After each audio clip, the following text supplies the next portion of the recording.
Network, Twitter.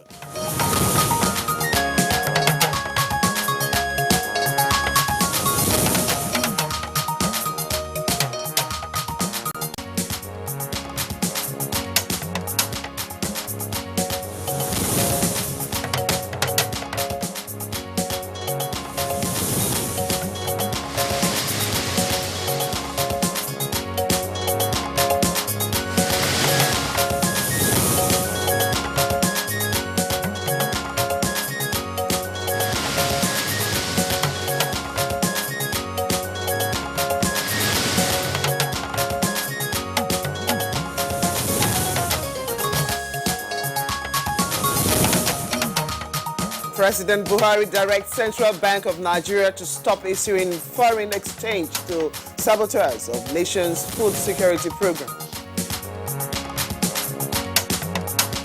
We hardly import any rice, and I definitely told the governor of Central Bank he shouldn't give assent to anybody importing food.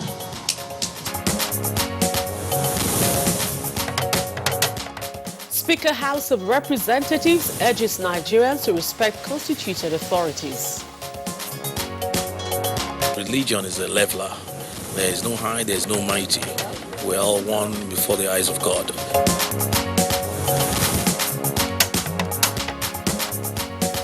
Hope for improved power supply as Chinese expert inspects Mambila hydropower plant in Taraba State.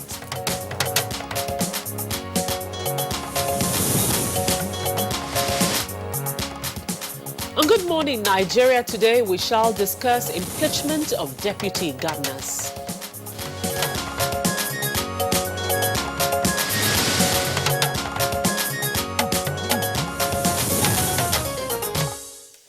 Since Nigeria's return to the democratic rule, the nation's political leadership continues to evolve over the years.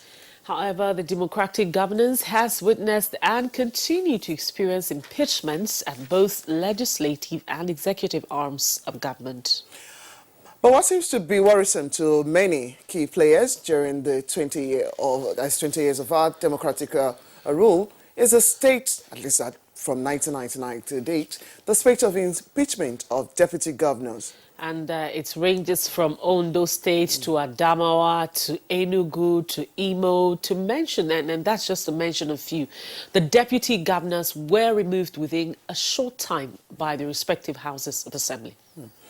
Okay, right, Rhoda. We also witnessed few deputy governors who resigned from office to avoid impeachment, as the case may be. And another impeachment is in the offing as the Kogi State House of Assembly had served such notice on the Deputy Governor, Prince Simon Achuba. And that was a week ago, and that was for alleged gross misconduct. According to the notice of impeachment, the embattled deputy governor has 1 more week, like you've already pointed out, within which to respond to these allegations or face the consequences. Well, Section 118 of the 1999 Constitution, as amended, 188 of the Constitution, as amended, provides for the procedure for the removal of deputy governor. But observers are concerned about the speed with which a legislative arm endorses removal of the occupant of such office, in most cases without adherence to the laid-down procedure.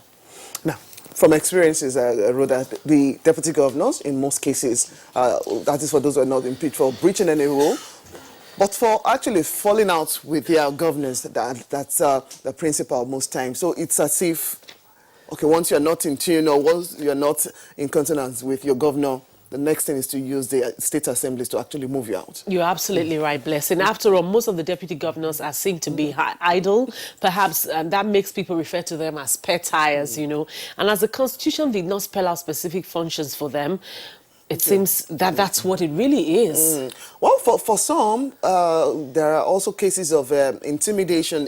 Sometimes some of the deputy governors are actually very proactive. They are more...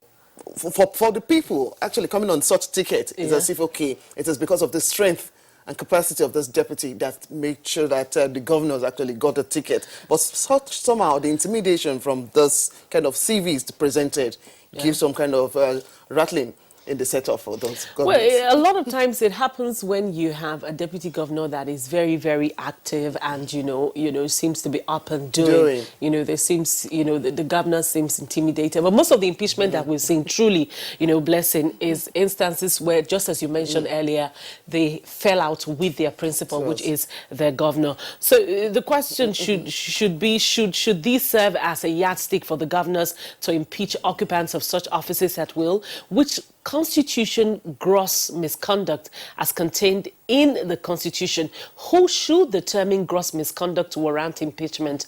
And that's our focus on Good Morning Nigeria today. We thank you for joining us. It's the midweek edition. We're live on Africa's largest television network, the NTA. I'm Rhoda Anonam, and blessing the holidays are over. For those who are actually on holidays, who are here working. I'm happy, and I said to myself today, am I happy because other people are coming back to join us? I guess that's it. Anyway, my name is Blessing Abu. I join Rhoda to welcome you to today's edition of the program. We'll also serve you a complimentary part of the program. We'll bring to you newspaper review. We'll take a look at business, sports, as well as entertainment news.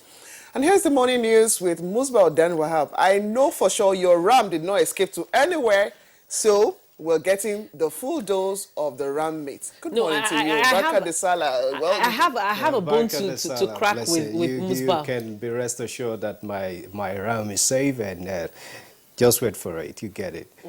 Good morning. Welcome to the Morning News on Good Morning Nigeria. The Central Bank of Nigeria has been directed to desist from issuing foreign exchange to individuals or groups identified to be sabotaging the nation's food security program through the importation of rice and other food items into the country.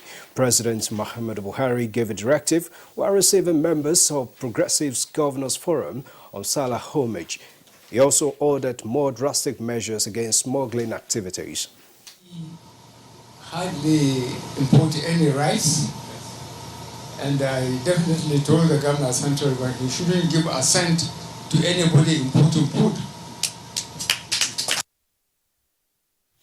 Meanwhile, President Muhammadu Buhari says the best Salah gift he would like to receive from any public servants is a resolve to discharge assigned responsibilities diligently with a sense of patriotism and conscience towards ensuring that the next level agenda bequeaths worthy legacies for posterity.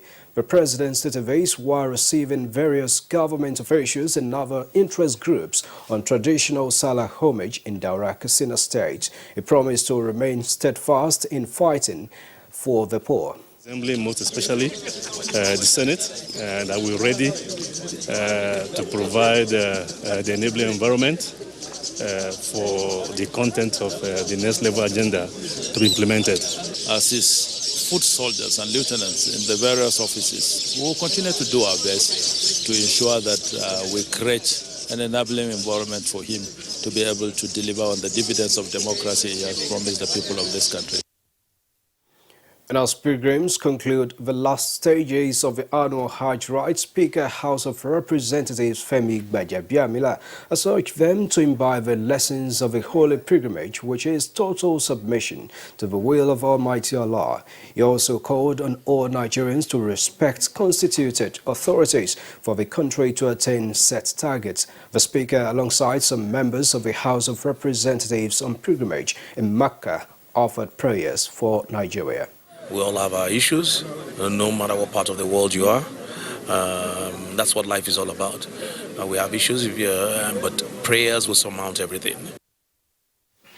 Back home, Sultan of Sokoto, Mohammed Saad Abubakar, has called on politicians to separate politics from governance and support government for sustainable development. The Sultan was speaking when he led his council members and other traditional rulers in the state on Salah homage to Governor Aminu Waziri Tambuwal at the Government House in Sokoto. There are high hopes for commencement of works on the Mambila hydropower plant in Gembu, Taraba State, following a visit of Chinese experts to the state. The team also met the Governor Darius Dixon Ishaku to intimate him on their mission. We plan to go to the Mambela site. We hope can get from Your Excellency and the Taraba people, Taraba government support.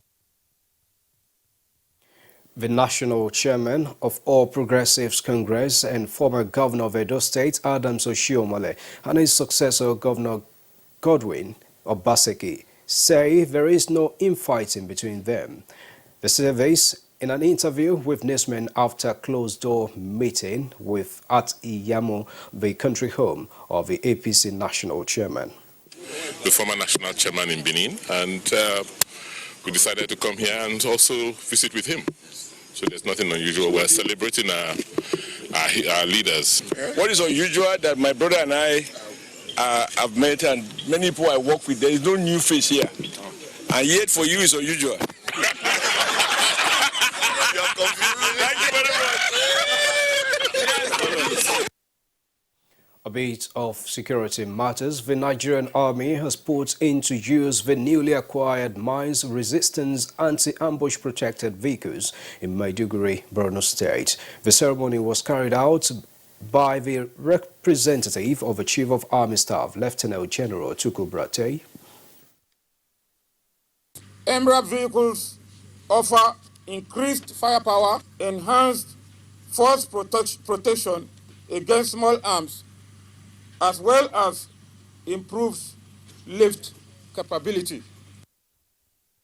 And thus the news beats of Good Morning Nigeria this morning. Join us for more subsequently in the course of the day. So why are deputy governors losing their seats? Wait for that topic for discussion with Rhoda and Blessing after this break.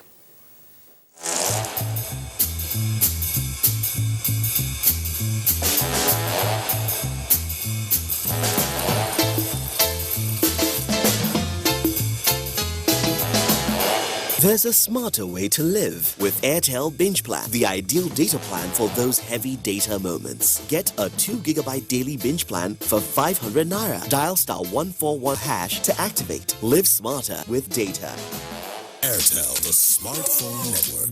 Protocol and event management are special skills which can only be acquired through training and experience. NTA TV College JOS is organizing a special 2-week course on protocol, event management, and public relations to upgrade the capacities of practitioners. The course will equip participants with modern skills, techniques, and international best practices in protocol, event management, and public relations. Also, a special 4-week intensive course on non-linear editing techniques will run concurrently. The course will expose participants to modern techniques and technologies of non-linear editing. Take advantage of this course to hone your professional skills for premium packaging of your programs and reports. The venue for both courses is the serene and secure environment of NTA Television College, near Old Government House, Rayfield, Jos, Plateau State. Date 19th to 30th August 2019 for the course on protocol, event management, and public relations. 19th August to 13th September 2019 for basic non-linear editing techniques. Course fee 100,000 Naira only per participant. Accommodation inclusive. For more information, please call 0803-314-4383 or 0806-980-9807. NTA TV College JOS, training you to be the best you want to be. To the outer framers, the hat tippers, the turtleneckers, the fringe goers, you don't need to hide anymore. Try Dettol Even Tone. It cleans and helps to reduce the appearance of blemishes caused by oil, dirt, and germs, giving your skin a healthy feel for an even better you. Dettol, be 100% sure.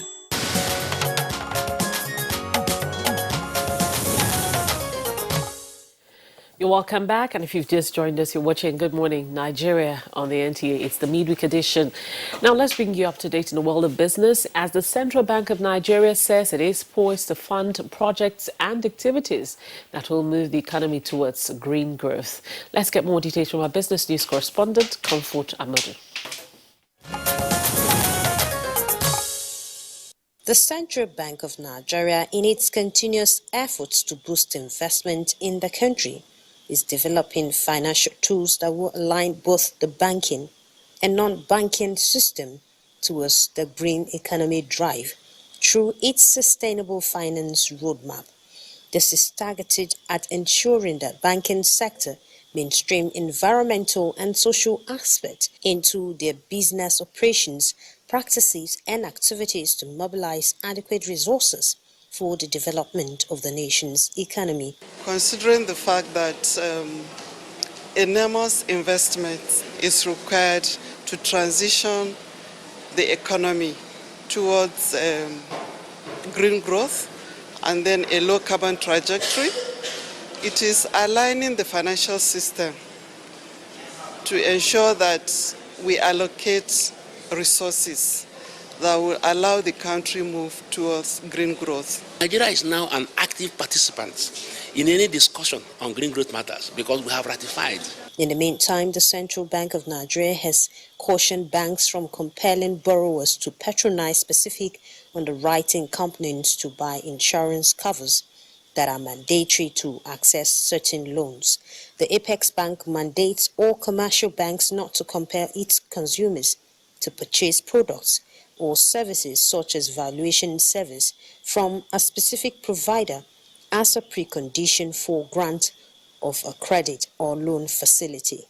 Meanwhile, the National Insurance Commission says insurance firms have lost businesses worth $115.74 million to foreigners following inadequate financial and technical capacity. The Commission says business deals including 11 multinationals and local firms abroad holding $45 million were seeded. With Business News, I'm Comfort Amadou. Thank you very much, Comfort Amadou, for that business package. Up next for us on Good Morning Nigeria is the newspaper review.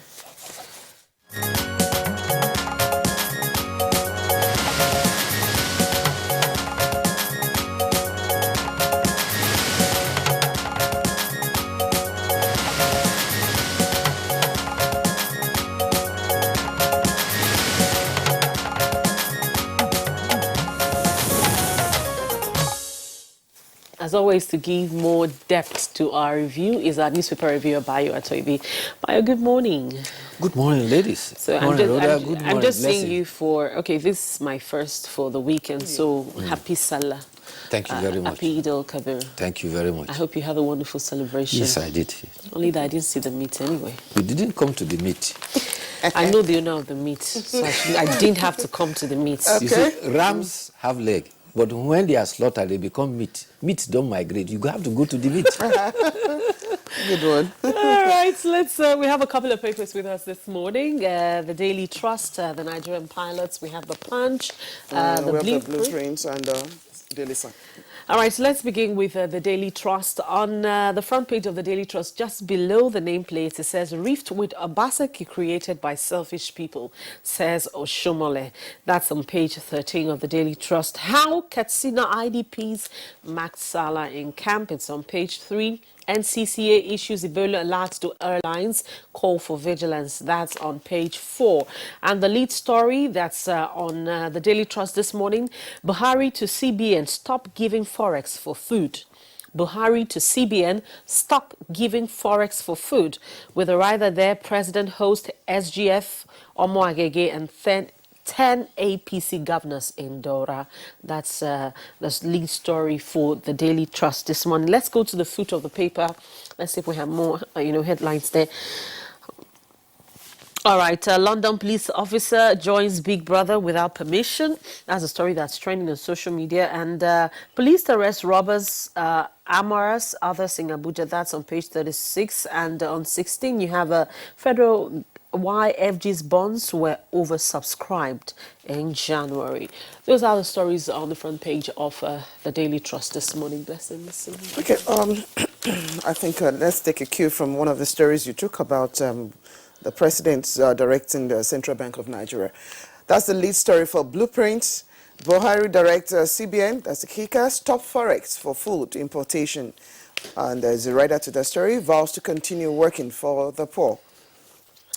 The photograph there, you have some foreign envoys actually visiting an IDP camp, and that's a Fulani Ruga settlement, and that's where they actually had their Salah celebration, and it's in the spirit of sacrifice and reaching out. And the other photograph you have there is that of the leader of the Islamic movement in Nigeria, Sheikh Ibrahim El-Zazaki, on arrival in India for his medical treatment. Okay, let's move further down the papers. Fake cylinders, experts warn of bomb-like explosions hitting homes. More details about that on page 15. And just still at the foot of the page, 5 years after, Gwoza, Bama communities, that's in Borno, returned to Mark Salah. More details about that on page 17. Now in Taraba, the story is on the police-army blame game. This has been described as dangerous for security, and you'll find more details about that on page 17 as well. Abducted DPO regains freedom in Delta after 3 million naira ransom. And in Adamawa, local government have total control over funds. This is coming from the body, Nolge. More details about that on page 17 as well. Okay, let's see. On the front page of the Daily Sun is still the same story on the federal government's move against food importation, directing CBN to stop forex importers. But just beside the master, we have 11 Kano district heads defy Ganduje, attend Emir Sanusi's Durbar. More details about that on page 42. Okay, let's get by in at this point before we look at other stories. Thank you. Yes, the president's instruction to the central bank is categorical. Stop providing foreign exchange for food importation into Nigeria. The governor, while hosting 10 governors at Salah launch yesterday, said there is steady improvement in agriculture in Nigeria, and also we have attained sufficiency as far as food security is concerned. Foreign reserve will be conserved and utilized strictly for the diversification of the economy and not for the dependence of foreign exchange and providing bill imports for food importation. He declared, we have achieved food security, and for physical security, we are not doing badly. Spokesman for the president, Garba Shehu, said that the president is delighted that young Nigerians, including graduates, are now experiencing agriculture and exploring agriculture as a business. And they are also posting testimonies of good returns. He said the president's presidential retreat for the incoming ministers will also ensure that they meet targets that will be set for them by the administration. The office of the Secretary to the Government of the Federation will be monitoring the ministers to ensure they achieve the target. Now there's this story, Rhoda, you read about Nigeria's Civil Aviation Authority. They're giving some alert now to all airlines, all international and regional airlines, to avoid any flying in passengers that are infected with Ebola into Nigeria. This followed the resurgence of Ebola virus in the Democratic Republic of Congo. The World Health Organization has declared public health emergency of international concern in the Democratic Republic of Congo. The DG NCAA, that is Captain Mukhtar Usman, says that he has written letters to all airlines to take note of some specific issues. First, in case of death, airlines are supposed to notify the port health services before they convey any human remains into the country. Pilots are also during their flight to report to command and control and the air traffic controller on the approach if they have any persons that have communicable diseases on the airline. They are also required to have first aid kits on flight, and also ensure that their crew have refresher courses about how to handle communicable diseases. And these reasons are not far-fetched. You recall that the only time Ebola came into Nigeria, it came through an airport passenger, and that is why it's so. There is the other story that Blessing read about developments in Taraba regarding the intelligence response team. Now, Vanguard has reported that an army captain who allegedly orders his men to shoot the intelligence response officers has been identified. The paper says that the police investigation revealed that he had 191 telephone conversations with the wanted Wadumi between July 19th and August 6th. And there are inferences that the officer, a captain, might have allegedly been provided cover for the wanted fugitive. There are also indications that the captain and 5 other personnel who took part in the shooting of the intelligence response officers and the 2 civilian officers actually were probably on the payroll of the man who is wanted. It is alleged that Hamisu Bala alias Wadume had been kidnapped because a soldier actually called. The soldier said that the captain called them and told them that the man has been kidnapped and they should stop a bus. He described the bus as a silver-colored Toyota Hiace bus that was coming, must be stopped at all costs. The police sources also indicate that the captain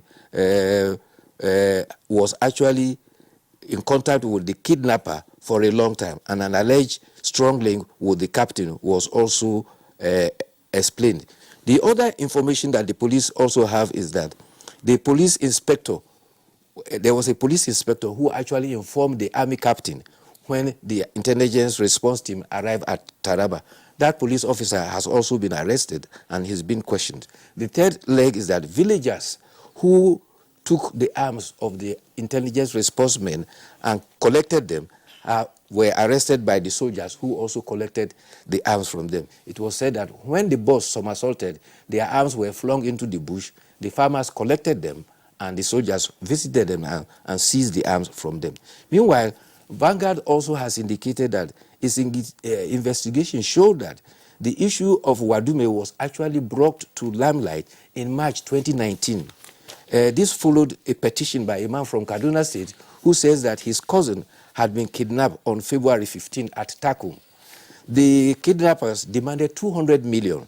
At the first instance, 85 million was paid and the man was not released. An additional money was demanded and they paid an additional 20 million that was paid. Still, they did not release the man. They demanded that their 200 million, which was initially demanded, must be paid. Subsequently, the man was only released after they had paid a total of 120 million. This was why they reported to the intelligence response team and they followed up and tracked down Wadume. So it's been a long thing that the intelligence officers have been following through and have been monitoring closely. All right, it's good to know that an investigation has been launched into it. We're beginning to have reports because that was something that was so disturbing to a lot of Nigerians. And at the end of the day, the caution there overrode in Abayo is just on trading blames left and right. What we want is a secured environment, irrespective of who saw what and who is doing some other kind of games, as we were saying. But basically, security in that area, security generally. And if there are wranglings between the security agencies, it wouldn't go well. But it's important that but you see, it's important that we're having reports as to what actually happened. Because that's one thing that bothers a lot of Nigerians. When things like this happen, it's as if it's just swept under the carpet and that's the end of it. But sometimes when you get a report or you get to understand what really happened, you have a better understanding. Yes, usually security can give way to conspiracy, and when you have a fifth columnist among security, and that is what you have. And this investigation by the paper have actually told us the background behind it and what was going on. There's even another leg to it. There was an arms dealer, Ojomo is his name, who was arrested. He also has confirmed that he has sold arms to Wadume, and he is another ally in Benue State. His name is Moses. And he confirmed that he was getting his arms from Burkina Faso, Mali, and Libya. Infiltration. All right, let's quickly move on very quickly. We're out of time for the review. But very quickly, I won't take most of the stories, but I think another story that's trending I'd like you to just look at is that of the Nigerian pilot. The lead story there, which we read in other papers, says end of Cold War, Obaseki Oshomole meets rift creation of selfish people, says Oshomole. Says Obaseki is my brother, blames the media for creating factions. My visit, not unusual to celebrate Salah with my former boss, says Obaseki. By what's happening there? Yes, actually, the Governor Obaseki had visited Iyamo to pay Salah homage to the APC chairman and also her mother, Hajia Aisha to Oshiomole during the Salah period. And the governor categorically said it is part of what he is doing. Earlier on, he had visited the former APC chairman too, who is also a former governor of the state, who was celebrating the 80th birthday, and he went there. And so after that ceremony, usually the pressman said this is unusual, and the APC chairman said there's nothing unusual about it. And he says that the seeming rift that had existed was an unfortunate and the creation of people with personal interests and also the media. So he was blaming the media, and this time now they are blaming the messenger. They are not blaming themselves. So he says the meeting was not. Yeah, he said the meeting was not unusual, and that they have been meeting once in a while. But the good thing is that the rift is coming to an end, and they are mending faces. Okay. All right. I think that'll be it, because we have some other stories. There is the Apapa gridlock on the front page of the Punch. Soldiers, hoodlums, extortion, frustrating Oshibaju's panel. Bribe takers in uniform and impersonators. This is coming from Apaifa. Provide bribery evidence against our boys. This is coming from the Navy. There's also flood alert, particularly in Enugu. Two communities. One of them, two communities, is Ngene Anwanta and Ngene Angozodi. The rivers Oboitu and Ata have overflown their banks, and the citizens are now moving. And there has been alert by National Hydrological Institute, and they are advising that if even you are a pedestrian, you are walking, and there's flood water up to 4 feet level, don't wade into it, it can sweep you away. Don't even drive. They have also told motorists, if you are driving and the water level is almost reaching your bonnet, don't dare to drive in it, because it will sweep away the tires. So those are the cautions that people have to be very careful about. Sure. Abuja, we remember, is suffering for a lot of what is described as urban flood, which is a factor of poor drainage, managing the drainage system. Yes, also, Lower Usman Dam is gradually filling up. Jabi area, we all have to be very careful. All right, thank you very much, Bayo. We hope to see you again tomorrow morning. Have a wonderful day. You too. All right, you're watching Good Morning Nigeria. We'll take a break now, and when we come back this morning, our subject for discussion is on the impeachment of deputy governors in Nigeria. It's something that I'm sure you're interested in. When we come back, we have more.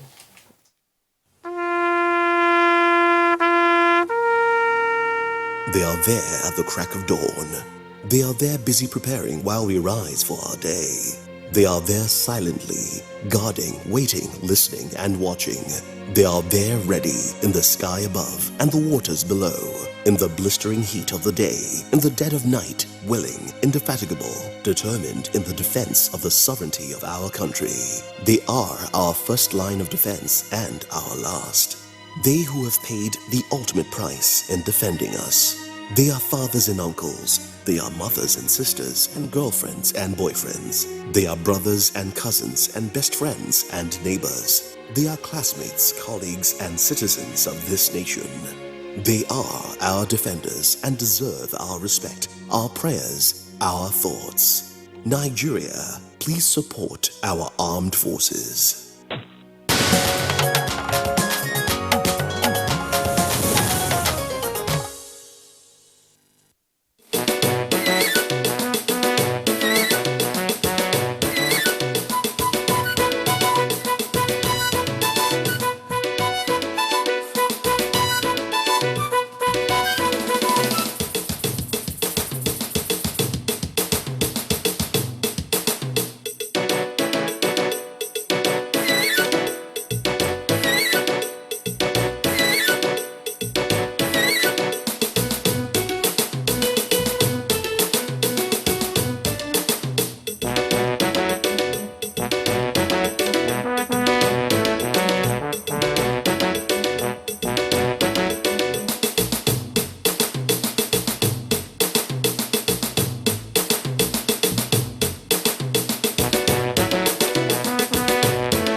Welcome back. If you just tuned in, the program is Good Morning Nigeria, and on the subject matter, that is the impeachment of deputy governors.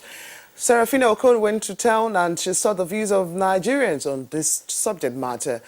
Let's get to see what she has put together. think it's not even constitutional because it's a joint ticket that brought the governor and the deputy governor together.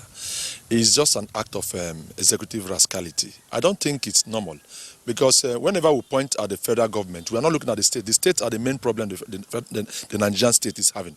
The state governors are the problem because how would you impeach your deputy governor just because he's not dancing to your tune, or he has changed, or he has a contrary opinion to yours, and you start thinking of how to impeach him? That is an unfortunate situation, and I think the federal government should try to caution the state governors on this act, because if we allow the trend to keep going, it will not be good for the country. It's actually a challenge. Governors wants to control their state assembly, thereby going out of their way to enforce what they want. But as a matter of fact, personally, I think is wrong and is unconstitutional, where deputy governors are just there like a spare tire, and governors just get away with them at will. It's really unconstitutional. It's not right. I think there should be a legislation that will prevent and prohibit governors from doing such things. It's really unconstitutional. I think the National Assembly or members of the National Assembly should think of coming up with a bill that will prohibit governors from doing things like this. I think the governor is the one who is voted into office, not the deputy governor, right? The governor is the one who chooses the deputy governor, right? Now, if the governor is the one who chooses the deputy governor and he decides or he sees it like the deputy governor is not performing well, he's not doing what he's supposed to do, he has every right to impeach or kick him out of office. He chose him. Two of them have voted him.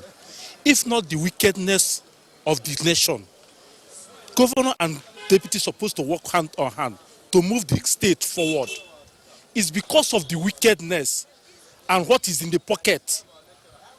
That is the problem.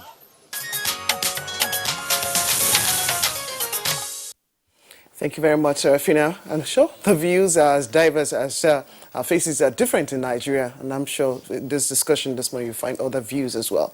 Now, joining us in the studio to discuss the topic, we'd like to welcome at this point a familiar face on the program, and also a former deputy governor. Dr. Chris Akomas is a former deputy governor of Abia State and National Publicity Secretary, Forum of Former Deputy Governors. I'd like to welcome you to the program, Dr. Thank you for having me. Also in the studio with us, we'd like to welcome Right Honorable Bello Abdullahi, who is the former Speaker of Kogi State House of Assembly. It's a pleasure to have you. Thank you. Good morning. Okay. Rhoda, we have another guest from outside Abuja. All right, and from our Kaduna studios, we're being joined by Yunus Ustaz Usman. He's a senior advocate of Nigeria. He's a legal practitioner, and of course, he's a regular on our program. Good morning, Nigeria. SAN Yunus Ustaz Usman, it's good to have you join us this morning. And happy Salah to you. Happy Salah. All right, let's begin the discussion with you over there in Kaduna, SAN Yunus Ustaz Usman. When we talk about impeachment, when the Constitution talks about impeachment, what is the intention behind it? Why did the Constitution provide for a segment where you have impeachment? What was the intention? What was the brain behind having that in our Constitution? Let's start from there. The brain behind the provision for impeachment can be found in section 188 of the Constitution. And then when we're advisors to the Constitutional Drafting Committee, the debate was, now mainly when the governor or the deputy breaches the Constitution, that was the main aim. If they breach the constitutional provision, then we impeach them. Or if they did anything that would be a ridicule to the state, not to go about impeaching deputy governors because they had they were rearing chickens or animals, which the Constitution provides that is the only aspect of part-time job that a governor or deputy governor can do. Unfortunately, the governors are misusing this. They are now impeaching their deputies for obeying the provisions of the Constitution, and that is most unfortunate. The aim was, please, if any governor or deputy breaches provisions of the Constitution or does anything that will ridicule the state, impeach him. But now it has gone too far undefined. Okay, Ustaz, still with you before we get the views from our guest here in Abuja. Essentially, as you've tried to define where the impeachment letter is with the Constitution, what exactly could constitute a breach before impeachment will set in? Like I said before, when the governor, for instance, does anything contrary to the Constitution, for example, if a governor should commit murder because you cannot try him, if the governor should breach the fundamental right of a citizen because you cannot try him, the same thing for the deputy governor. These were the issues that were in view then. But then the Constitution itself is weak. It says, or such misconduct as the State House of Assembly may deem it as gross misconduct. Unfortunately, they take anything that they think that have been dictated to, from my little experience, especially my bad experience in Taraba, is the governor who dictates to the State House of Assembly what he thinks will be misconduct, and the houses of assembly imbibe this without any question. That is how bad it has been. We'll get to the details later. Thank you very much, Essie and Osman. Let's get Dr. Chris Akoma's view on this gross misconduct. Anything that breaches the Constitution, anything that ridicules the state. What's your take on that? Thank you very much. It is disheartening that this is still happening. The Constitution, as the learned Sikh explained, meant grievous misconduct. Grievous misconduct which is against the constitutions or the provisions of that part of the Constitution.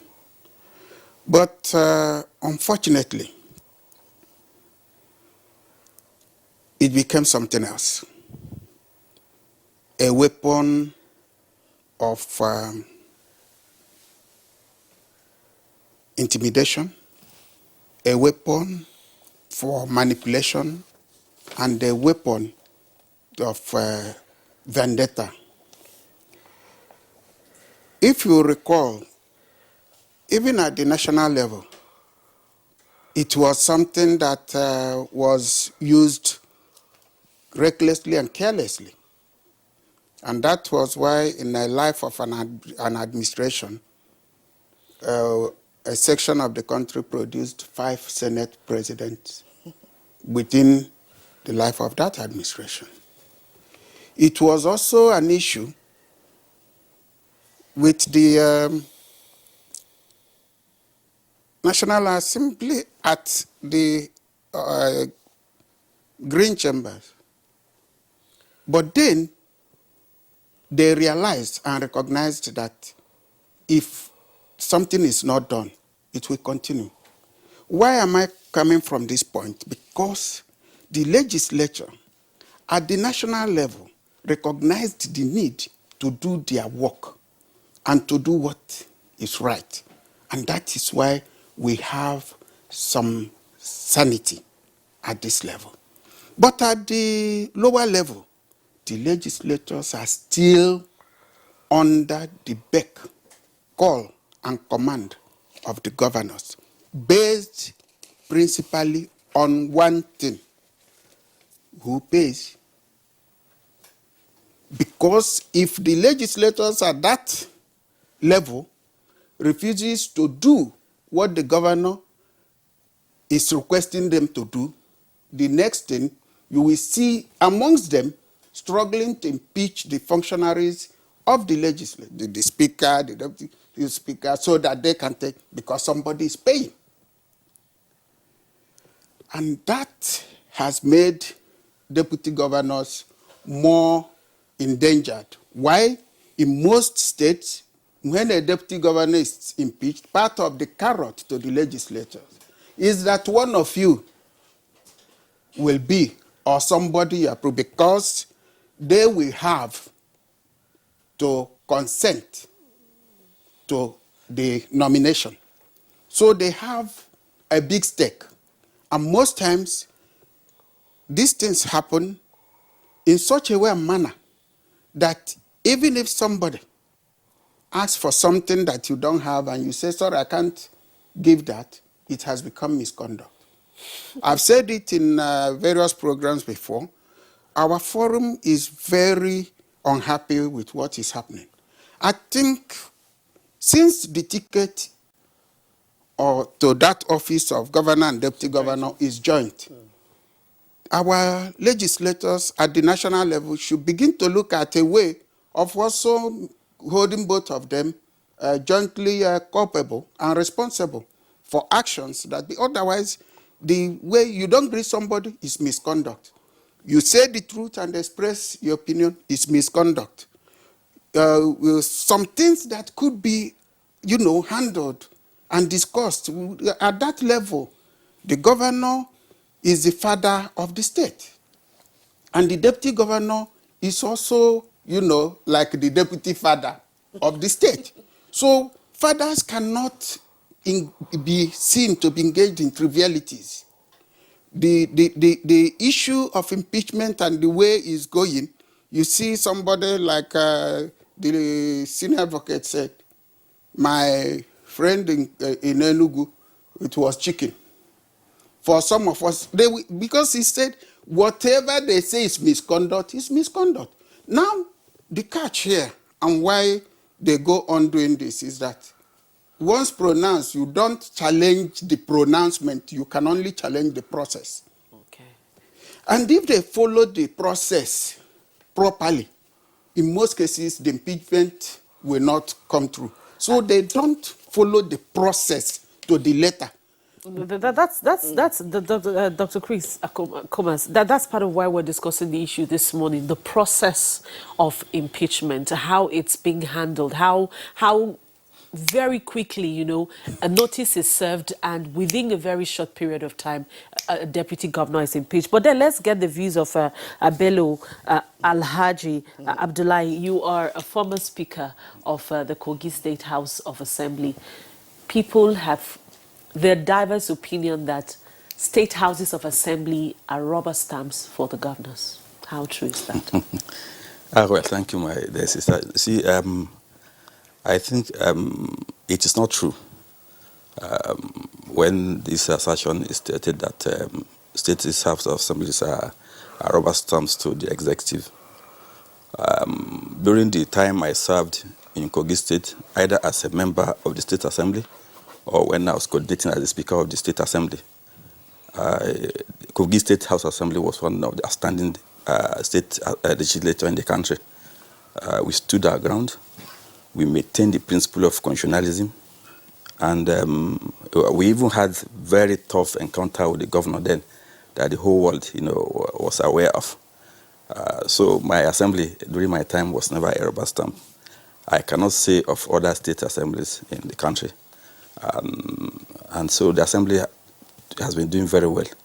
Even the current one that we are talking about now, about issue of impeachment, if we noticed the opening remark by our Leonard Sikh, SAN, he mentioned very important word there, that's ridicule. Any act that any public officer does that in the opinion of the assembly members amount to bringing the state to ridicule is an act of misconduct. And as my brother here, my elder here, whom we have met, severally, and he knows the kind of person am I, that I always stand on the path of principle. Whoever is found or in my own opinion, to have offended the law. I don't hide away from the truth. So the process, he has mentioned the process. The process is very, very cumbersome. Yeah. When attempting to remove the president, the vice president, the governor, and the deputy governor, it's not a straight jacket process.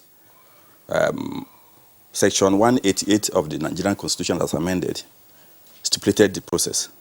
That is, if there is any allegation signed by 2/3 of the members before the process can commence, and 14 days notice needed to be given to the occupant of that office, which, for instance, now the recent one that has generated this controversy is Kogi State, where I come from.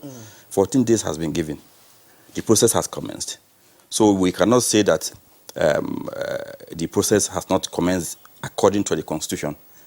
But in some other states, as previously witnessed, they didn't follow the process.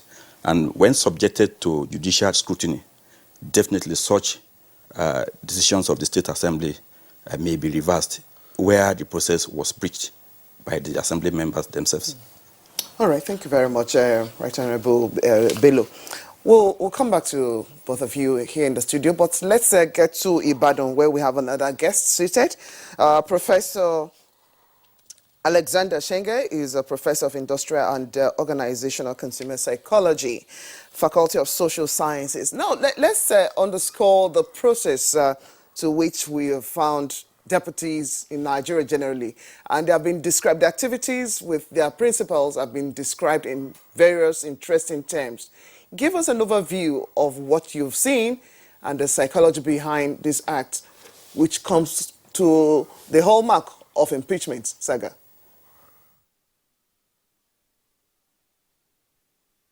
Good morning, Nigerians. Let me start by saying that governors and their deputies are supposed to be partners in progress.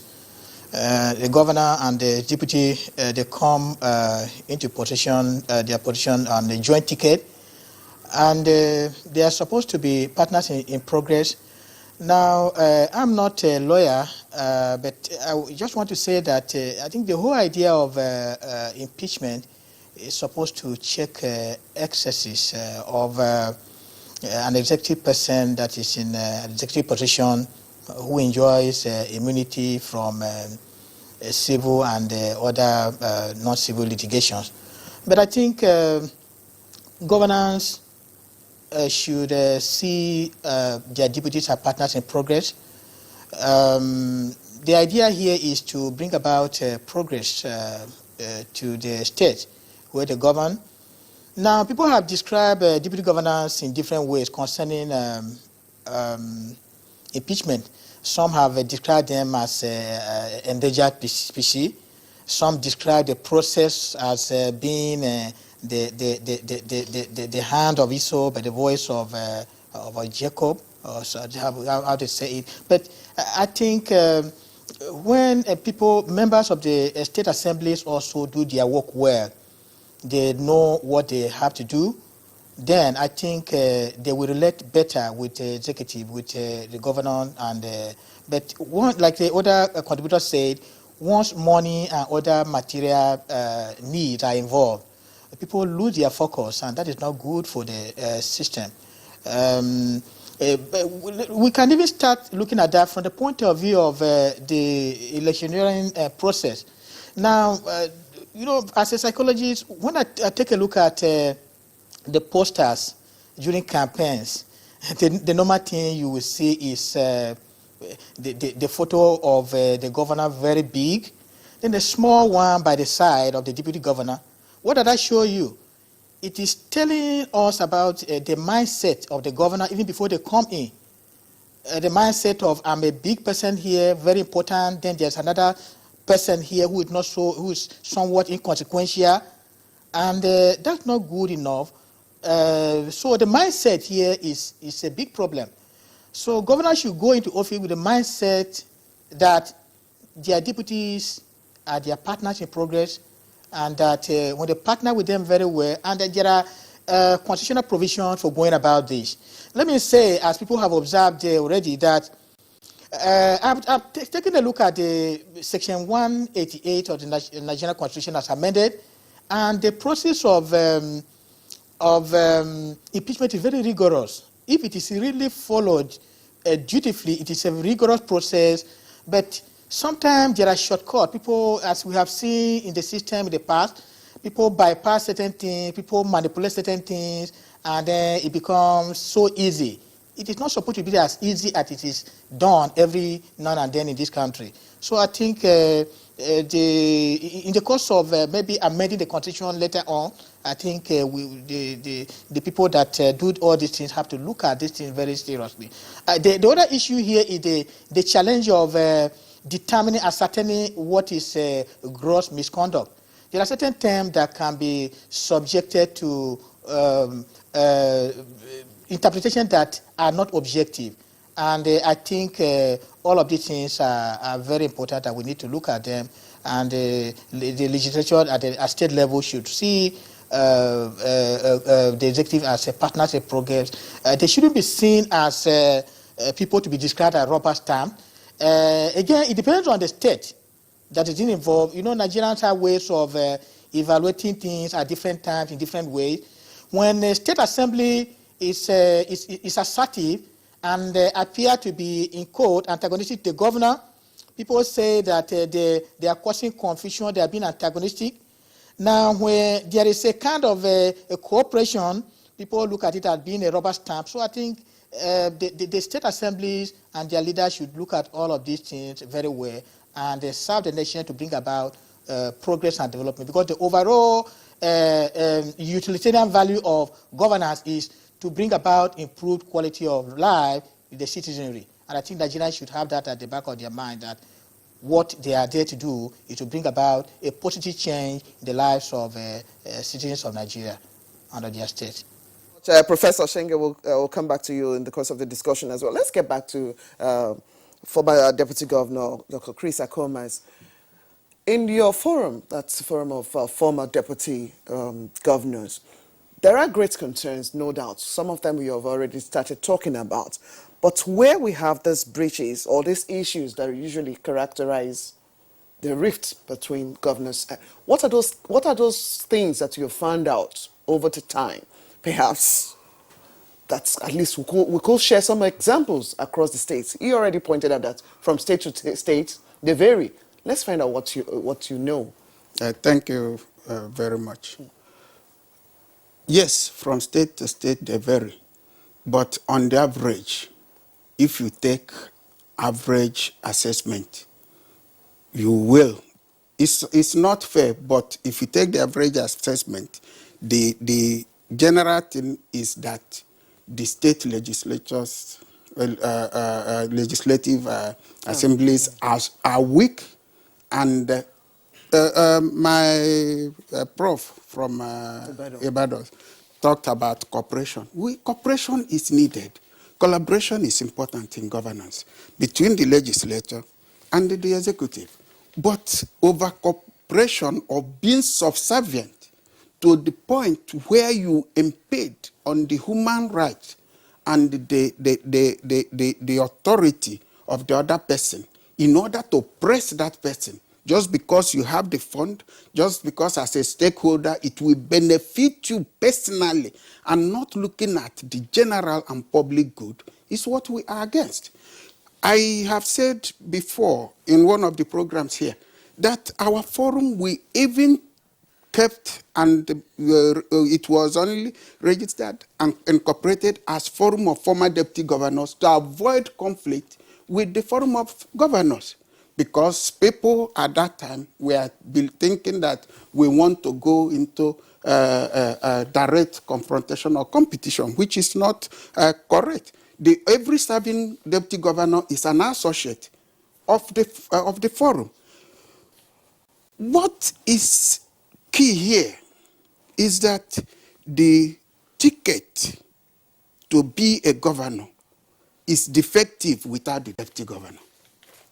Just like he said, when you are campaigning, when you are coming, everything is fine. You come into office, the few, months, everything will be fine. We have outstanding speakers and legislators at the state levels that performed wonderfully well. Like himself, he's my very good brother and friend we have known for years. One of the things that endeared him to most of us is that question of principle, when you know that somebody will go for what is right. But in a situation where people go for things because they want to satisfy their personal need pocket-wise and to satisfy their need, ambitious need to become or have one of them become, that has become part of the problem. Let me tell you, in most of the states, take it from Lagos to Bayelsa, I'm mentioning states where impeachments have taken to Akwa Ibom, to Enugu, Abia, Bauchi, Taraba, Kano. You know, when I mention these states, it's either a deputy governor was forced to resign or was impeached to a number of places. And Kogi, this is not the first time it's happening in Kogi. You look at it, in some cases, and in most cases, it comes close to election. Once the second term electionary period is coming, that's when the heat is mostly on. And if you go right down, you notice that people by the sides are the ones inaugurating the wars or the confusion. And unfortunately, most of our governors, because they believe, and of course it's understandable too, except somebody is very mature than in mind and in thinking and has that confidence. After all, former President Obasanjo and former Vice President Atiku Abubakar had their differences, but they served out their 8 years term. And nobody was impeached. We, as human beings, there must be disagreement. But once this disagreement occurs, the first thing is, oh, we can impeach him, we remove him. After all, he hasn't got the money. They just do a kangaroo thing. They won't follow the process. Few weeks, they serve. As I speak to you now, Right Honorable, I know you, like you said. The present Deputy Governor, His Excellency Achuba, is yet to be served the notice. As at yesterday, he has not been served. But people have started counting 2 weeks. Now, what is the relationship between the judiciary and the executive in your state? The next thing now, you hear an announcement will be made. He has been impeached. What type of thing is like? That's what happens everywhere. And that is why almost all the impeachment that were done has been overturned by the judiciary. God bless the judiciary. I thank them, without them it would have been... Right. So what I'm saying is, the issue of misconduct is something that has to be, I think, two things. It should be listed. What translates to this misconduct? When you talk of oath of office, oath of allegiance, and things, some people may be out of pressure, desperation, and then an effort to, make themselves heard, may have gone against that, or done something that is. But then, where is that statesmanship? Because at that level, you are talking of statesmen. Yeah. And to the best of my knowledge, by the 27th of January, this administration in Kogi would hand over to another person. In November, there will be election.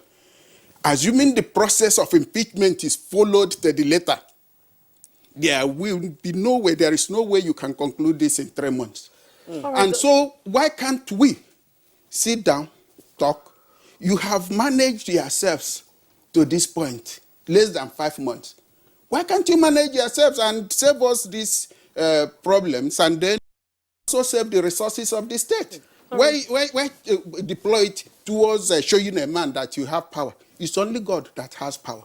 Dr. Chris Akuma, thank you very much for your thoughts there. Some very important issues that you have raised that later on, Bello Alhaji Abdullahi will speak to it. One of the issues that you raised is most of the impeachments that we have seen, the issues have been instigated from outside. Yes. It never was initiated by the House of Assembly itself. I'd like you to speak to that. That will be much later. But then you raised an issue now that I would like the Leonard. No, the word never is not right. I say some. Some, okay, have never been instigated outside and initiated by the House. But then let's get Leonard Sik Usman to also speak to the issue that you have raised. The present issue that is ongoing in Kogi State, the Deputy Governor, according to Dr. Chris Akoma, has not been served the impeachment notice. What is the legal implication of this? That is one. Then number two, from your experience, I'm aware that you have handled an impeachment case in the past. What has been your experience? And from the several cases that you have seen, what are the issues, the main issues that lead to deputy governors being impeached?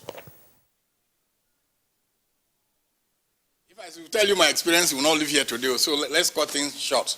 But I thank the last speaker for one thing, for acknowledging the fact that without the judiciary, politicians like my last speaker would have already destroyed this country since. Without the judiciary, politicians would have since destroyed this country. So we thank Almighty God for that. The second thing he said is that the governors will know, all the executives will know that only God has power, not a human being. Then we'll get to Kogi. Kogi, because the process is on now, I won't talk much, but the problem is that when things are not done normally, you can never follow the process correctly. And Section 188 is very strict and cumbersome, that no legislative house so far has been able to follow the procedure. It's cumbersome. Already, Kogi own is flawed. It's flawed already because the intention is bad. There's evil motive behind the whole thing. And so even God himself will make you make mistakes. They have already started making mistakes. The procedure is that, now first of all, before you won't start any process, at least 1/3 of the members, and when you say 1/3, that is 1/3 of all the members must sign the notice, and that signature, as you can see from the one I did in Taraba, must not be done outside the floor of the house. So it must be done on the floor of the house, which means you can't do it overnight as was done in Taraba. And then you serve the speaker. Then within 7 days, the speaker will now serve this notice on the deputy governor or whoever is to be impeached and so on. But this procedure is so cumbersome that because of their bad motive, in all, I have no exception, I have no apology so far because we are not going anywhere in this country. They have never been able to do it correctly at all. Kogi, like I said, is flawed already. Let me tell you little of my experience in Taraba. The Taraba one is this. I'm sorry I have to mention names because I'm an old man who have to get somewhere before we die. Now, the deputy governor, who was my client then, was said to have met another politician, Aisha, when they went on Hajj. And the governor heard that Aisha and the deputy governor were embracing each other, greeting in a very cordial manner. When he came back, the governor said, why did he do so? That was the genesis of his impeachment. In fact, when this thing started, he said, as you follow him, I said, I won't follow you. When there, the first thing he did was to kneel down for the governor. I said, why are you kneeling down for the governor? You are his deputy. And that was how I left them. That was how the whole thing started. And then unfortunately for us, the panels that are normally set up, they say it must be people of integrity who do not belong to any political class. It's a lie. Quote me anywhere. Normally, before these people are appointed, it is the same governor or the governor's supporters, those who want to impeach these people, that will select these people, like it happened in Taraba. So that even the whole process, they were supposed to have done this within 3 months. They concluded their own in 4 days. Even when I was away, I lost somebody. I said, please, adjourn it till the following day for me. The members who were my own junior and secondary school refused to do it. And then within 4 days, they concluded the whole thing.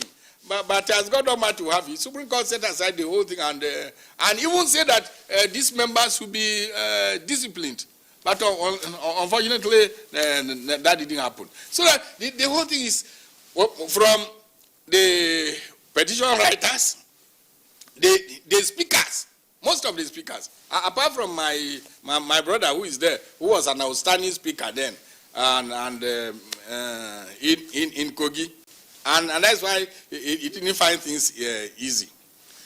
Almost all of them are in the pay pockets of the governors. And what brings about this is that he who, they say who pays the piper dictates the tune. In all the states of the Federation today, the houses of assembly, all the houses of assembly are in the pay pockets of the governors. Please quote me anywhere. And that is the problem. But the unfortunate thing is that there is nowhere you won't quarrel. Why can't our governors, all our governors, almost all our governors now, were not really elected? It is because of the cloud of Buhari that they were brought in and said they were elected. Why don't they now copy the Buhari style? Buhari has never quarreled with Osinbajo, but our governors will not take advantage of the man's integrity and will do the exact opposite. This is the problem in Nigeria, and if we continue this way, we won't get anywhere. Then one of the most important things is that when they were drafting this thing, the advice we gave was that stop at breach of the constitution, that if the person breaches the constitution or the code of conduct, then he should be impeached.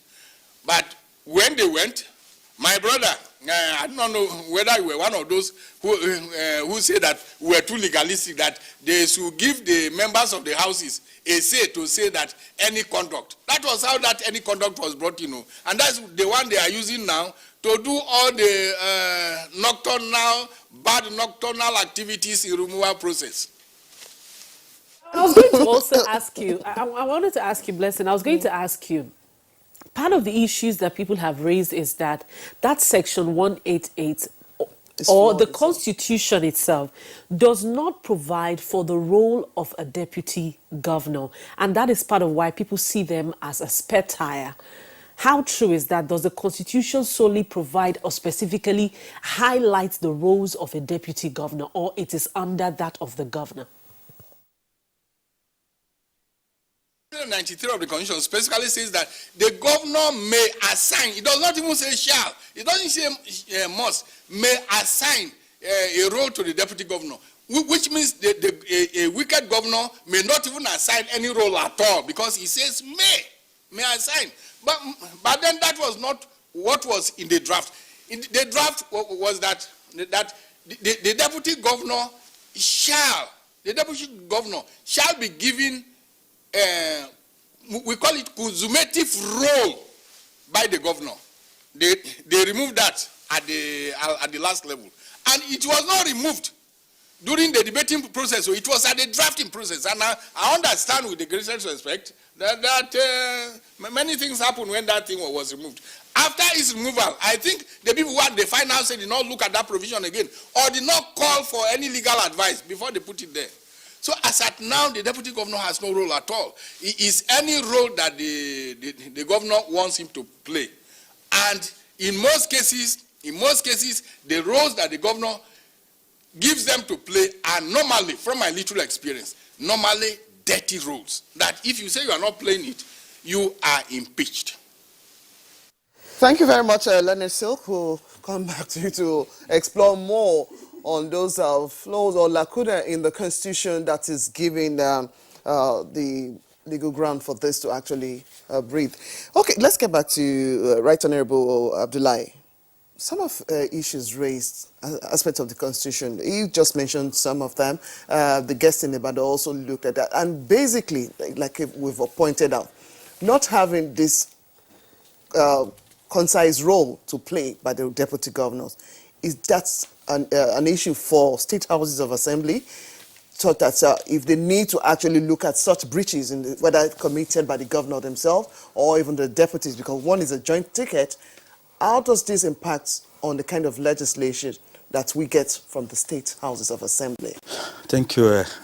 So let me address this issue in about 4 key areas. my distinguished elder brother here has mentioned that this is not the first time that impeachment against a deputy governor, a city deputy governor in Kogi, is not true. It's not correct.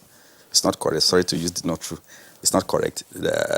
Since the time of Prince Abubakar Audu till now, no deputy governor has faced impeachment process in Kogi State. This is the first time that a Kogi sitting deputy governor is facing this question from the state legislature. Secondly, he mentioned the altercation between Obasanjo, President Obasanjo, and Vice President Atiku Abubakar as at then.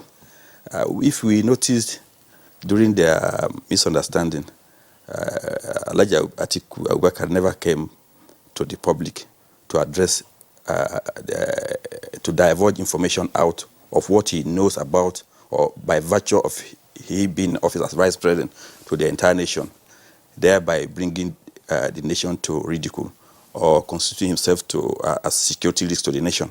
Because there's some position you reach in life or in government that if you say A, B, C, you have either ridiculed the government or you have become a security risk to the government.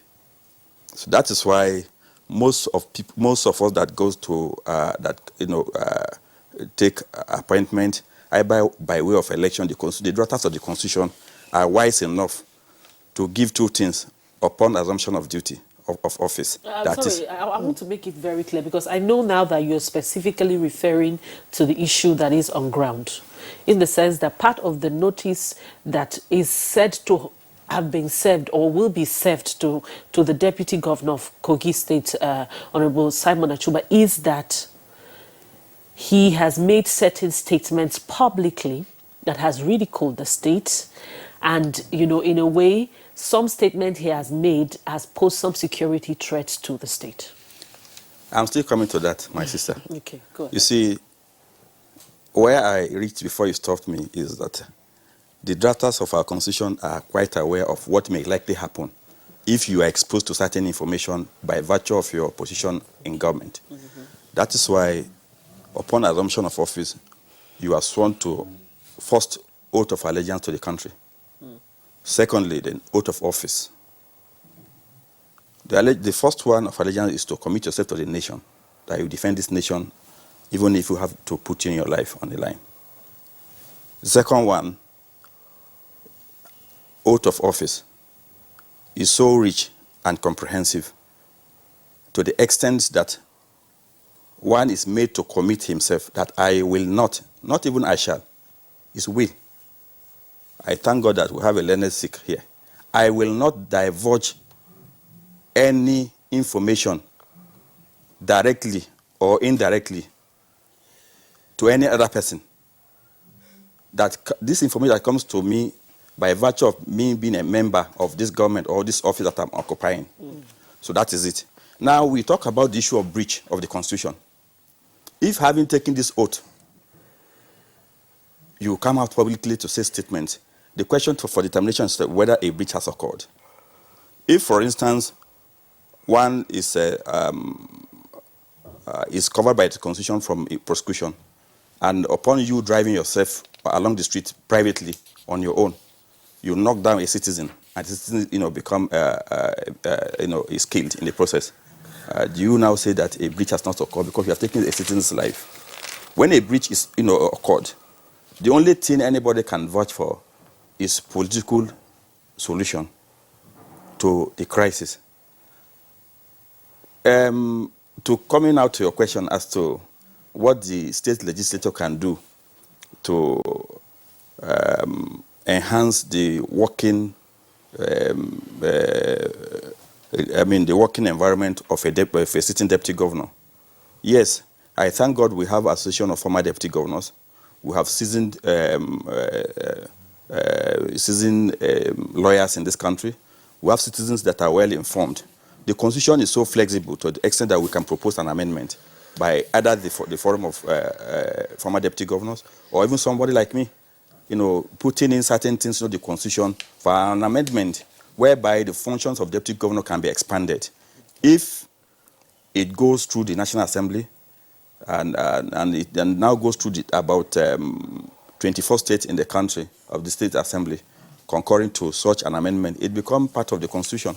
So in that regard, what we needed to do is constitutional amendment in order to bring in certain function that is going to be binding on any sitting deputy governor in the country. But I beg to disagree with my learned Sikh that the ongoing process in Kogi is flawed from beginning, though it's learned. But I believe that from what has commenced in Kogi, 14 days provision of the Constitution has been given.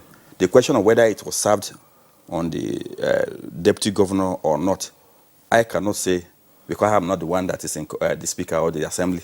So, but I thank God that my brother here, being a member of the former deputy governor, they are well related. He may have come with better information than myself, being a former Speaker of a state. I will always stand on the side of the state legislature in this country, but not to the extent where such state assembly is found to perform subjectively or has gone outside the Constitution, deviated from the path of the constitutionalism in the conduct of their legislative duty. Well, one question that bothers some people is that there has never been any impeachment that was instigated either from outside or by a governor that has failed. Well, let me tell you this. I don't keep track of. I think there's for a long time or for some times before now, we have noticed some funny impeachment process across the country.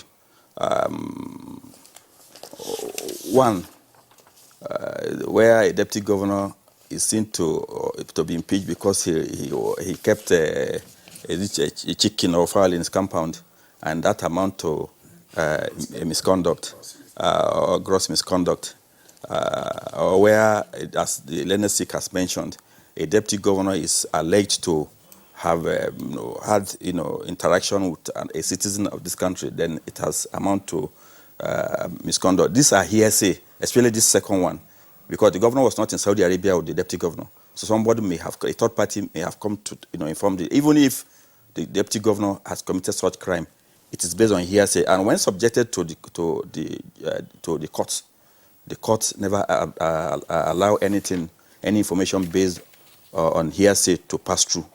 But the current one that we are talking about now that generated this discussion is Kogi.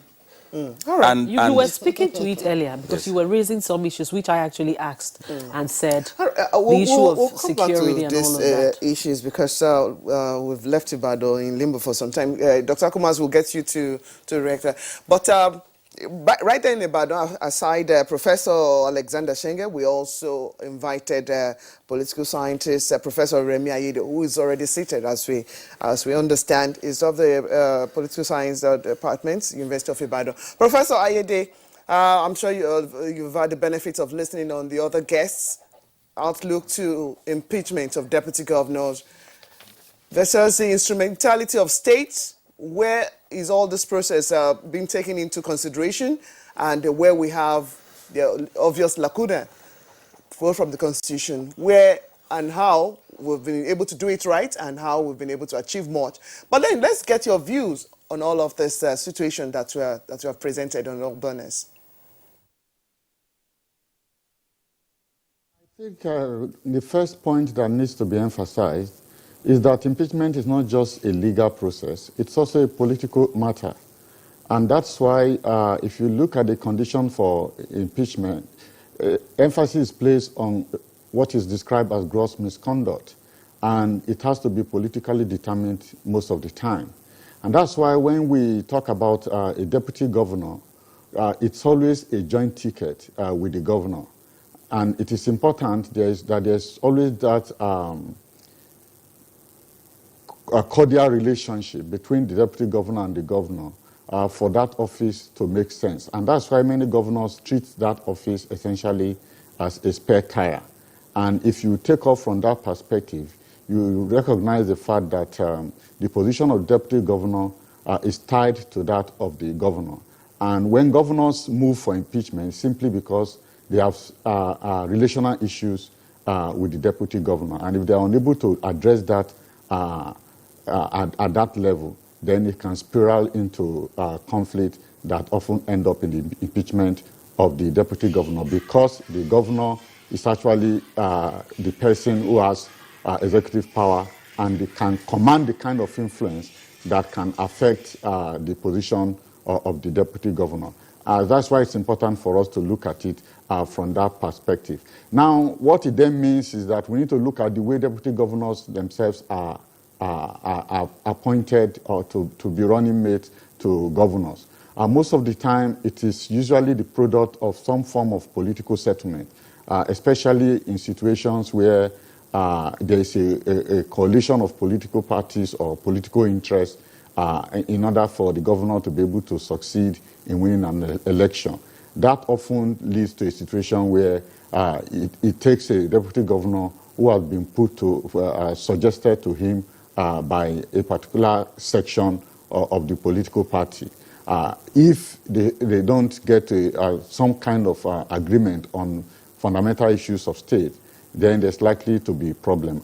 And the decisive point is that a governor always wants to emphasize the fact that the deputy governor will enjoy the position at the pleasure of the governor. And once that is clarified, then a deputy governor must recognize the fact that there's a limit to which he can disagree or publicly oppose the governor. Because in such circumstances, governors are often very quick at trying to assert their authority. We can see that in the case of Lagos State, where this issue of impeachment of deputy governor first occurred, and in several other states in the north. Because of that situation, the governor often feels that the deputy governor's office is to the pleasure of the governor. All right, thank you very much, Professor. Okay, Dr. Akamas, the studio here, he wanted to say, or he wanted to respond to some of the issues raised. But take this alongside, whatever it is you want to raise, based on the comment from Right Honorable Bello. The Constitution, we've tabled it out. There are obvious gaps to where all of this is emanating from, which is pushing them in the right different direction. Spirit, letter, bodily. What are the constraints for the deputy governor in agreeing or following suit what was jointly agreed to be aspect of governance? Let's use your own experience. Thank you. Before I come to that, my right honorable brother here made some statements. When I said this is not the first time in Kogi, there were attempts and issues in the past. I was indirectly referring to the fact that there has been issues also with some previous administrations, but they were able to bring in that statesmanship, and it was managed, and they served out their term. And you heard me say that if this process is followed properly, that this cannot be concluded in less than 3 months. And this is an administration that is going for election in November. August is almost gone.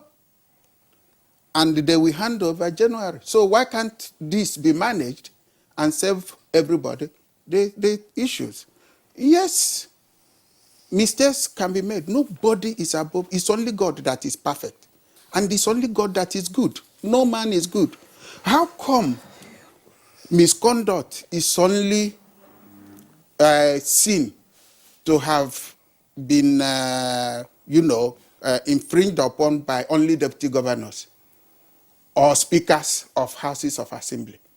The governors are they're infallible, isn't it? That is not correct. Everybody makes mistakes. And when mistakes are made, there are elders in the state, there are elders in the party. People must come together, and respect is reciprocal. And like I said, there is need for information. We, as a forum, sat together, made a proposal, which was presented to those that have not seen the light of the day, the last Constituent Assembly. It was presented properly documented through a former deputy governor who was then Minister of State Defense, Erelu Obada, Her Excellency Erelu Olushola Obada, and your own former deputy governor, Dr. Philip, His Excellency Dr. Philip Salau, and others, because we had our people there too. Let me tell you part of the problem. Even as we are talking of constitutional amendment, I am praying and asking God to give us the will to be able to do the right thing. We must get 2/3 of the state assemblies, which is 24, like I said. And this is the same people that said in the last constitutional amendment that they don't want autonomy. Have you forgotten? You guys are out. If it was during your time, that wouldn't have happened. The state legislators were the draft then gave them autonomy. They said they didn't want it. And they didn't want that of the local government. Why? Because somebody pays the bill. Now, there is this NFIU effort to strengthen our local government, areas. And we can see what is happening. Let me tell you something. The prof that spoke last said that, political impeachment has to do with both legal and political aspects. And this political aspect is what I am giving free advice and to other governors. I am not asking them to pay me any consultancy fee for it. Please, allow statesmanship to come into your relationship. Respect the man with whom is partnership. It is not a master-servant relationship. When you do that, it's better. My father told me, and I quote, when you hug a friend, it brings you closer. When you hug a relative, it strengthens the tie. If you hug a member of the family, it strengthens the bond.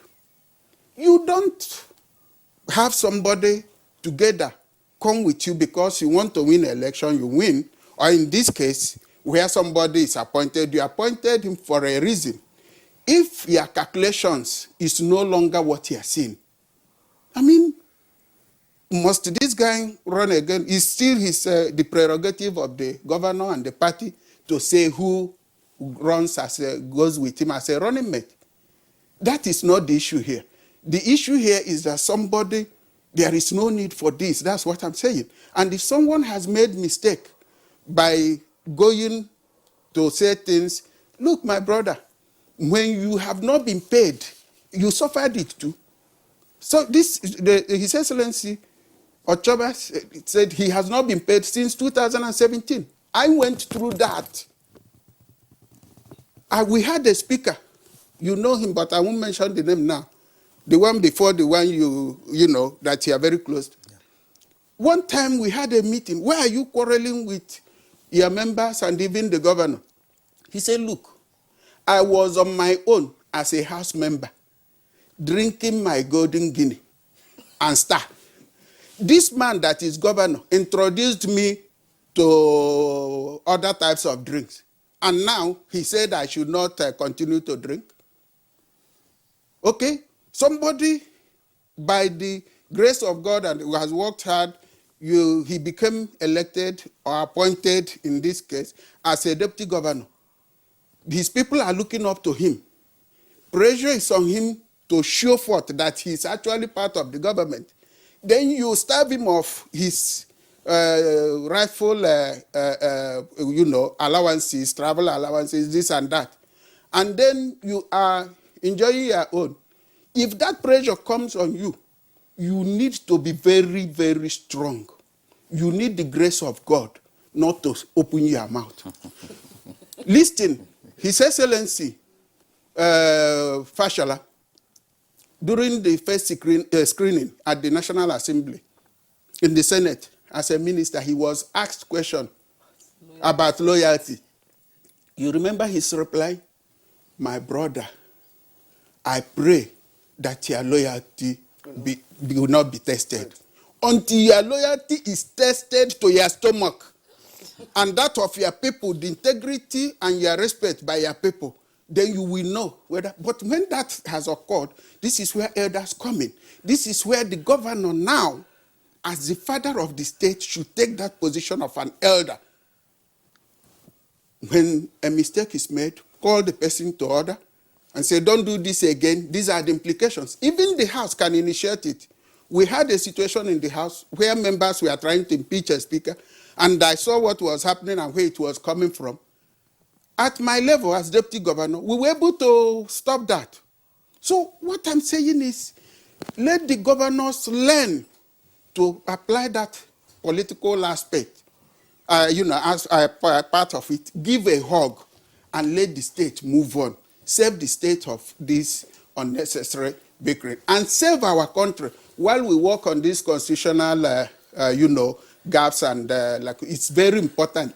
It is a serious problem and we must work on it. The governors themselves also commit gross misconduct. In fact, almost every day. But the House of Assembly will not, they dare not raise it. And then the deputy governor, you try now. You see, so that is why we must work together, starting from the state and everywhere. Give support to this effort by this administration to see that the local government, the state legislators, and the judiciary have the autonomy properly harnessed and strengthened so that we can work together respecting one another. Okay, Dr. Chris Akumas, thank you very much. The good of the state, the good of the nation is what we all, that is the central goal.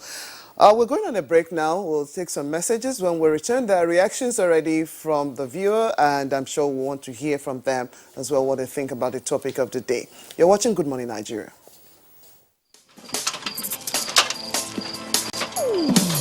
Oh boy, climb this thing now. Not be only to connect lights. Come do on yourself now. Now wow. Oh boy, come down now. Oga Kasali electrician who will look for with this. Oh, Oga Kasali, come help us fix this wire now. Sorry, I no longer carry out illegal connection. It puts the lives of people at risk and can cause fire outbreak and disrupt power supply. I will never be part of anything that has to do with this any longer because change begins with me.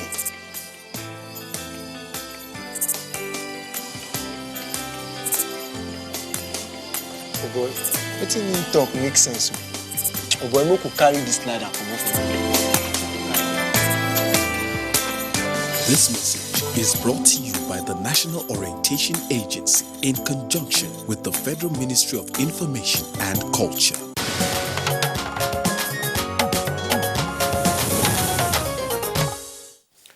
Thank you for staying tuned into the program. Good Morning Nigeria, taking a look at impeachment of deputy governors.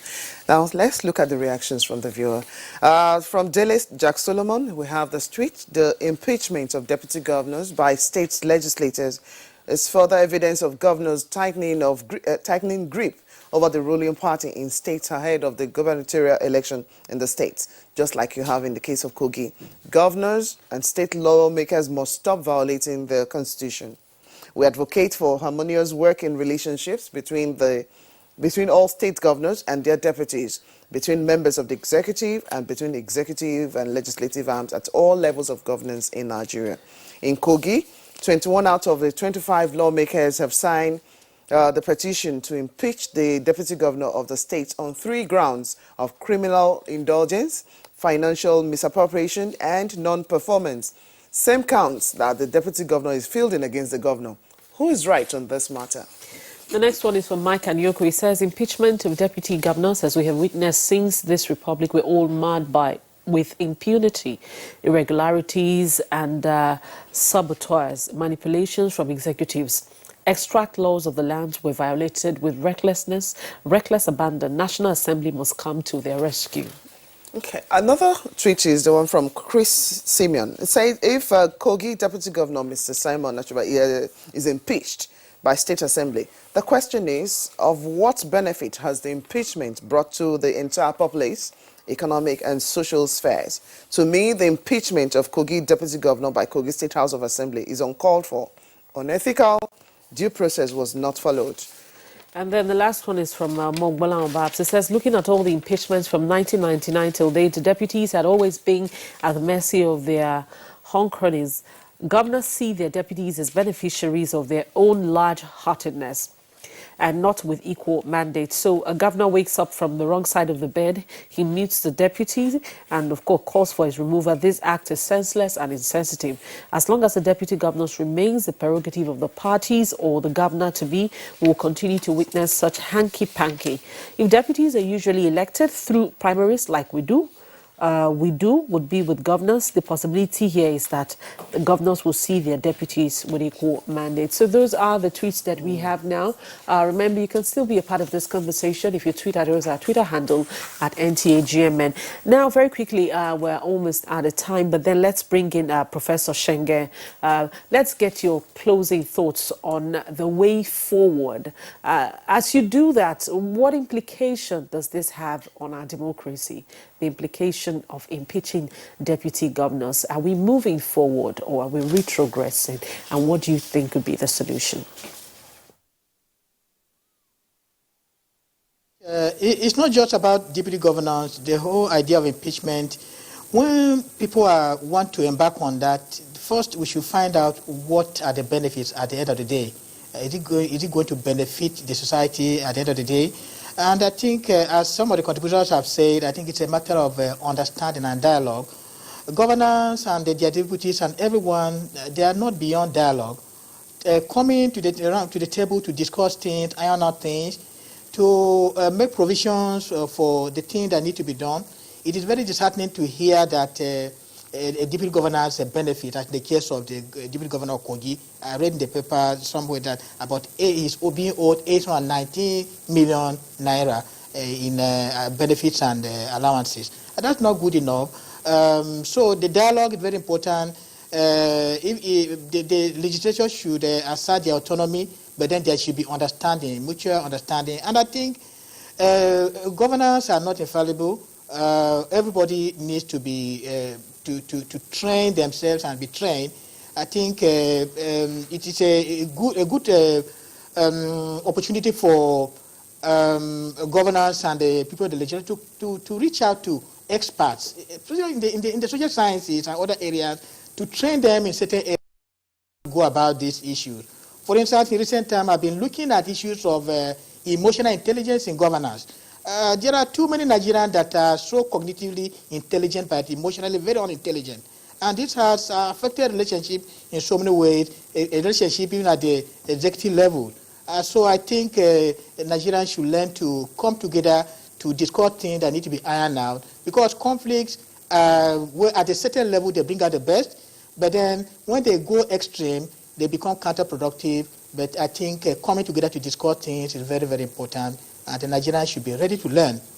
Governors should also be ready to learn to make room for improvement in the governance in the country. Thank you very much, Professor Shengel. Let's get the thoughts of Professor Ayede. Earlier on, you talked about the issue of police impeachment not just being legal, but having its own political matter connotation. And you also touched on the issue of political settlement. So how do we tie all of this in to actually have a robust governance for the people at whether at the state level or even on the national scene generally? Unfortunately, we're not able to trace maybe some other areas outside the nation, at least their own experiences. But then, what do we need to do differently to actually ensure that this relationship goes beyond this frostiness? I think it's important for us to emphasize the idea that we operate a presidential system. And one of the key elements of the presidential system is the identification of an office as the prime office where the buck stops. And that's why we have the president or we have the governor. So there can be two captains in a ship. In fact, one of the reasons why we moved away from the presidential system is to be able to identify an individual who is responsible for governance at the state or national level. And that's why we have the governor. So the deputy governor must recognize the fact that the governor is in charge.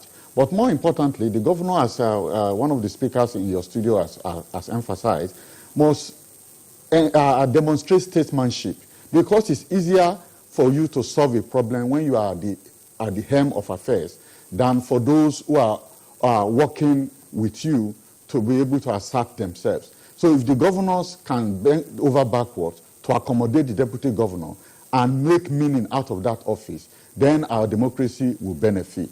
But when we have a situation where the governor is bent on emphasizing his strength or his leadership position to the detriment of collegiality, then you have this kind of problem. So we need more statesmanship from politicians, recognizes the fact that, yes, this is the office that where executive authority lies, but that office is supposed to also be emphasized as an office of leadership, an office where statesmanship is expected to be demonstrated. And if we look at this problem as a political problem, then of course all avenues to settle the problem will then be exploited, whether party leadership, whether members of the legislative arm, or even statesmen who reside within the state can be approached to intervene to resolve this kind of problem. Following a legal procedure, sometimes even abusing the process, will not help our democracy. And once we begin to recognize that the country is larger or the state is larger than the individual, then of course we'll be taking positive steps towards resolving problems like this. Because conflict will always arise when you have two or more people working together. How we resolve that problem, how we deal with them, is what matters. So I think that it's important for this Kogi State governor to recognize that, yes, he has executive authority as the governor, but it's also important for him to demonstrate statesmanship, for him to bend over backwards to accommodate those who are working with him. Professor Remi Ayede, let's quickly get to Kaduna, where we have the Leonard Silk, Ustaz Usman. Yes, earlier you talked about the process in Kogi already being flawed. Well, there are divergent views back in the studio as well. So what next? What should be the next process to be taken to actually achieve the harmony that the state desires, even as election comes close by the minutes? And I'd like you to take along with it this. How do we, is it possible that we tighten or we make it more stringent to be able to impeach a governor or a deputy governor in such a way that it's able to protect the votes of electorate, because these people are also elected by, they have electorate who have elected them and are expecting a lot from them? Is it possible that we tighten the process? Answer the last one first. Now, to tighten the process, you just need two things. One, the state houses of assembly must be independent. Independent in the sense that their budgetary allocations are given to them directly from the federal level. If not, the governor will continue to control them. All the states' houses of assembly today are being controlled, unless we're not telling ourselves the truth. The judiciary in the states are not as independent as the federal judiciaries. And that is why in most cases, with the greatest respect, some panels are not properly set up, or the members of the panel are handpicked. And then these people still dance to the tune of the governor. And so like what happened in Taraba, within 4 days they did this. So without independence, if they are not independent of the governor, we can never get anywhere, no matter how tight the constitution is. Then on the first issues, I'm happy about that, because let the public not be ignorant of this. My brother, the Right Honorable, has said that the impeachment has started because 14 days. 14 days cannot start until you serve the man you want to impeach. Please, for this purpose, let me just read this to you so that the public will not have that behind their mind. It's section 188, 188.2. Let me read it. Whenever a notice of any allegation in writing signed by not less than 1/3 of the members of the House of Assembly, A, is presented to the Speaker of the House of Assembly of the state, B, stating that the holder of such office is guilty of gross misconduct in the performance of the functions of his office, detailed particulars of which shall be specified. Then this is what follows next. The Speaker of the House of Assembly shall within 7 days of the receipt of notice cause a copy of the notice to be served on the holder of the office, that is the deputy governor. It is only after it might have been served that you go to the next level of 14 days. You don't put the cart before the horse. And that's why, of course, if they go to court now, it will be flawed already. They can never follow it. So the 14 days, like the first speaker had said, that the deputy has not been served, and we are going to the next stage. Which next stage? It will be flawed. Please, the public should know that the constitutional provisions are cleverly made to make this thing stringent, so that most of the governors, without apology, do not continue to abuse this. But I tell you, as long as the state houses of assembly don't have that independence, don't have that pride of their office as it is now, and as long as the state judiciaries are controlled by the government, you control them not directly. If you refuse to pay them the allowances, refuse to pay them salaries, refuse to give the budgetary allocations, of course you control them, you intimidate them. That is why the federal judiciaries are better, and that's why the governors have been able to continue to manipulate them. It will not help us. It won't help you. Those of you who are young, okay. But for those of us who are old, if you don't do the correction now, you suffer for it. Thank you. Senior Advocate of Nigeria, Yunus Ustaz Usman, thank you very much. You joined us from Kaduna Zonal Center. We appreciate your insight on the program this morning. And we also like to appreciate Professor Alexander Shenge, Professor of Industrial and Organizational Consumer Psychology, that's Faculty of Social Sciences, University of Ibadan.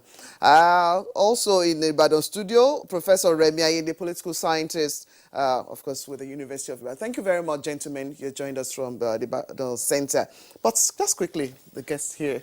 All right, so let's, okay, we don't have the time. We would have gotten your closing thoughts. Let's get your closing thought for 1 minute. Dr. Chris Akomas, just 1 minute. Thank you very much. Let me say that I appreciate the contributions of our, people, especially this step, the learned sick, and then the professors from my alma mater.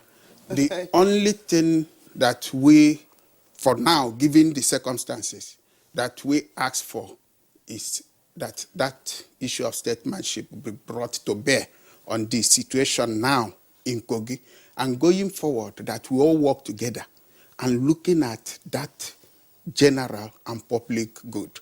That's the only way to remedy the situation. That's the only way to correct these things, and then we can move forward. The forum is going to reach out to the governor and the government of Kogi State, so that if there is need, maybe where they need assurances for our associate member to walk through the remaining 5 months, they can do that so that peace will reign. We want things to be done and done properly, and I pray that God will give us that opportunity to have this done. All right, Honorable Abdullahi, let's get your thoughts, your closing thoughts. Thank you very much. And let me show gratitude to my brother here and our learned Sikh from Kaduna and the two professors. I think we have heaped the entire problem on the shoulders of governors. Yeah, it is true, but not in all cases. For the issue discussed now is Kogi State. Kogi State has been managed until recently, when the deputy governor came on air to make statement. This crisis just did not start just 1 week, 1 month, 2 months ago. They have had this misunderstanding for more than 1 or 2 years now, and the governor has restrained the state assemblies from going against the deputy governor. Because when this matter came up, I challenged the Speaker of the House. And he told me that the governor has stopped it from doing anything against this deputy governor for more than 1.5 years. So when the deputy governor now came on there and made statement that is ridiculed the state, the Speaker didn't wait for the governor again. He had to go on his own to do his legislative performance. So my own take is that, as my elder here has rightly pointed out, yes, political solutions can be pursued so that there will be harmony, peace towards election in Kogi State. All right. Thank you very much, Honorable Bello Alhaji Abdullahi, former Speaker of the Kogi State House of Assembly. Thank you for joining us on the program. Thank you. Also, so a very big thank you to a regular on the program, Dr. Chris Akomas, is a former Deputy Governor, Abia State, and National Publicity Secretary, Forum of Deputy Governors. Thank you for joining us on the discussion this morning. Thank you very much. All right, now to our complimentary segments. Let's take a look at what's happening in the world of sports.